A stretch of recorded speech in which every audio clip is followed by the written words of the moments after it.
તો આ તરફ વડોદરાથી સમાચાર, જ્યાં કોંગ્રેસ નેતાના પુત્ર સામે દુષ્કર્મની ફરિયાદ નોંધાઈ ત્યારબાદ હવે વધુ કાર્યવાહી હાથ ધરવામાં આવી રહી છે।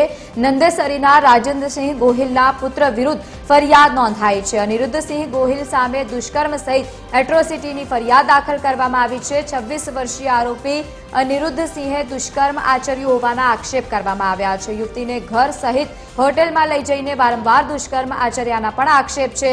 દુષ્કર્મનો ભોગ બનેલી યુવતી ગર્ભવતી બનતા કરાવ્યો હતો જબરદસ્તીથી ગર્ભપાત। તો બીજી તરફ યુવતીના પરિવારજનોને ખબર પડતા નંદેસરી પોલીસ મથકે ગુનો નોંધાવ્યો હતો। ફરિયાદ નોંધાવ્યા બાદ હવે પોલીસે વધુ કાર્યવાહી હાથ ધરી છે।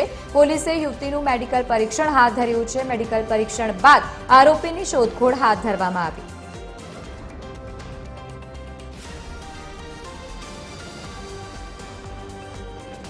તો આજ મુદ્દે એસોસિએટ એડિટર અમિત ઠાકોર આપણી સાથે ફોન લાઈન પર જોડાયા છે। અમિત, કોંગ્રેસના નેતાના પુત્ર વિરુદ્ધ દુષ્કર્મની ફરિયાદ સામે આવી છે, શું કહેશો?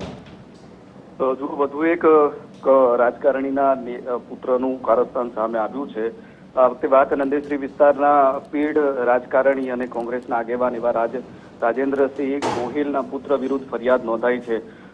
તેની પર આક્ષેપ છે અનિરુદ્ધસિંહ ગોહિલ પર કે યુવતી સાથે શારીરિક સંબંધો બાંધ્યા। બાદમાં આક્ષેપ કરવામાં આવ્યો છે યુવતી દ્વારા કે તેના પર બળાત્કાર ગુજારવામાં આવ્યો વારંવાર અને ગર્ભ રહી જતા તેનું જે છે તે જબરદસ્તીથી ગર્ભપાત પણ કરાવવામાં આવ્યો હતો। આ સમગ્ર મામલો છેલ્લા ઘણા દિવસથી ચર્ચામાં હતો। આખરે આ મામલામાં ફરિયાદ નોંધાઈ છે। યુવતીએ તેના પરિવારજનો ને આ મામલાની સમગ્ર જાણ કરી ત્યારબાદ સામે આવ્યું કે આ રીતનું કારસ્તાન રાજેન્દ્રસિંહ ગોહિલના પુત્ર અનિરુદ્ધસિંહ દ્વારા કરવામાં આવ્યું છે। આ મામલે યુવતી દ્વારા નંદેસરી પોલીસ મથકે ફરિયાદ નોંધાવવામાં આવી છે।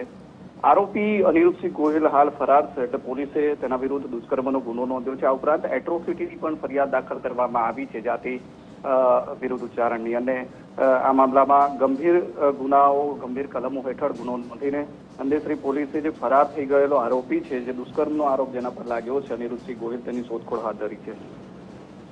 જી બિલકુલ, આભાર સમગ્ર માહિતી સાથે જોડાવા બદલ। તો પોલીસે હવે સમગ્ર મામલે વધુ કાર્યવાહી હાથ ધરી।